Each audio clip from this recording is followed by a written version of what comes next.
নমস্কার, পাকশালায় আপনাদের সবাইকে জানাই স্বাগত। সাম্বার ডাল ছাড়া ইডলি বা ধোসা একেবারেই অসম্পূর্ণ, তাই আজ আমি আপনাদের সাথে শেয়ার করব খুব সহজে এবং কম উপকরণ দিয়ে সাম্বার ডাল বানিয়ে ফেলার রেসিপি। চলুন তাহলে দেখে নেওয়া যাক। এর জন্য লাগছে 200 গ্রাম অড়হর ডাল। ভালোভাবে জল দিয়ে ধুয়ে নিয়ে 1 ঘন্টা ভিজিয়ে রাখতে হবে। 1 ঘন্টা পর ডালগুলোকে সিদ্ধ করার জন্য প্রেসার কুকারে দিতে হবে। সাথে দিতে হবে লম্বা লম্বা টুকরো করে কেটে নেওয়া কয়েকটি বিনস ও একটি মিডিয়াম সাইজের গাজর।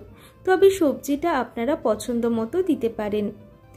এরপর দিতে হবে জল, তবে খুব বেশি জল দেবেন না। জাস্ট সবজি এবং ডালগুলো একটু ডুবে থাকবে সেই রকম জল দিতে হবে। সাথে স্বাদ মতো লবণ দিয়ে হাই ফ্লেমে একটি সিটি দিয়ে নিলেই ডাল সম্পূর্ণভাবে সিদ্ধ হয়ে যাবে।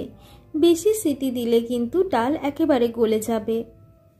আর লাগবে কিছুটা পরিমাণ তেঁতুল, অল্প জলে 5 মিনিট ভিজিয়ে রাখতে হবে। সাথে লাগবে 1 চা চামচ কালো সর্ষে, 3টি শুকনো লঙ্কা, কয়েকটি কারি পাতা ও সাম্বার মশলা।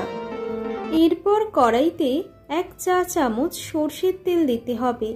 তেল ভালোভাবে গরম হলে মিডিয়াম ফ্লেমে শুকনো লঙ্কা, 1 চা চামচ সর্ষে, কয়েকটি কারি পাতা, অল্প হলুদ গুঁড়ো ও 1 চা চামচ সাম্বার মশলা দিয়ে একটু কষিয়ে নিতে হবে। এরপর এর সাথে জলে ভিজিয়ে রাখা টক জল দিয়ে ভালোভাবে মিশিয়ে নেওয়ার পর সিদ্ধ করে রাখা ডাল এর সাথে দিয়ে দিতে হবে।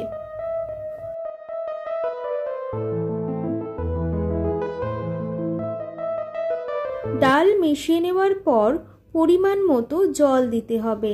যতটা পাতলা ডাল চাইছেন সেই মতো জল লাগবে। ডাল সিদ্ধ করার সময় লবণ দেওয়া ছিল, তাই একবার টেস্ট করে লবণ দিতে হবে। এরপর 5 মিনিট মিডিয়াম ফ্লেমে ফুটিয়ে নিলেই সাম্বার ডাল একেবারে রেডি পরিবেশন করার জন্য।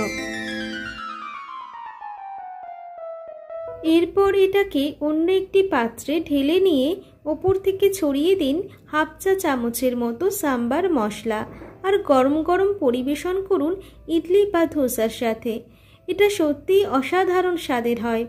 আপনারা অবশ্যই এই রেসিপিটি বাড়িতে একবার ট্রাই করবেন এবং জানাবেন কেমন লাগলো। আজকের রেসিপিটি আপনাদের যদি ভালো লেগে থাকে অবশ্যই একটি লাইক করবেন, কমেন্ট করবেন, শেয়ার করবেন এবং সাবস্ক্রাইব করে চ্যানেলটির পাশে থাকার অনুরোধ রইল। আজ এ পর্যন্তই, দেখা হবে নতুন কোনো রেসিপি নিয়ে। ধন্যবাদ।